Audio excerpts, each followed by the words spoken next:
we spend a lot of time monitoring the crop while it's growing, but it's really important to apply that same level of vigilance to the grain when it's in storage for a few important reasons. Yeah, if we monitor grain temperature, it can tell us whether our aeration system is actually doing what we expect it to do. It can also give us a really early indication of any other issues that are happening inside the storage.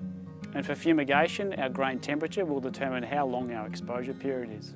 And at the end of the day, it's all about trying to get that early proactive feedback from the storage if there's any issues arising. And so what are some of the monitoring options we've got available? The cheapest option that we start with is a digital thermometer strapped to a piece of conduit or dowel to monitor our grain temperature.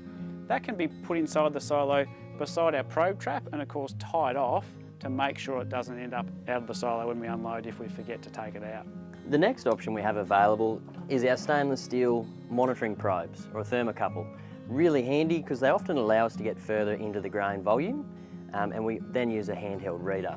Really important to note that these do take 10 to 20 minutes to normalise to the grain temperature, so we can't just push it straight into the storage and expect a result. When we're doing that, we can do that either through a nutsert or a riv nut in the side of the silo, or using a water fitting is a really handy way of going about it. Then we go to the more remote monitoring options. They're spears like this.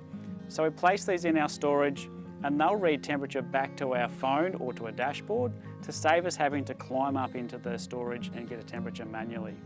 These can go in bags or bunkers, or if they go in a silo, can be fitted through the silo wall through a port like this. The advantage being we get real-time temperature monitoring without having to climb up in the silo. And the final form of our monitoring equipment is in storage cables. So these are often mounted at the roof, dangle inside the storage and fixed down at the ground. And they actually give us reading at multiple different heights inside the silo. These readings are then reported back to a dashboard remotely where we can access that data in real time. So really important in situations like drying, where we're trying to map a drying front or critical parts of our storage process. So in terms of how often to monitor grain while it's in storage, when it first goes into storage, if it is pushing the limits on moisture, we really need to monitor it daily. Once we're more comfortable, fortnightly, and when grain is cooler down near the 20 degrees, we can go back to monthly monitoring.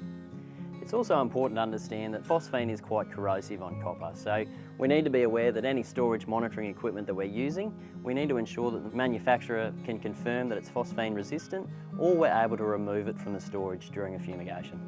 For more information, give one of the team a call at 1-800-WEEVIL or go to the storedgrain.com.au website.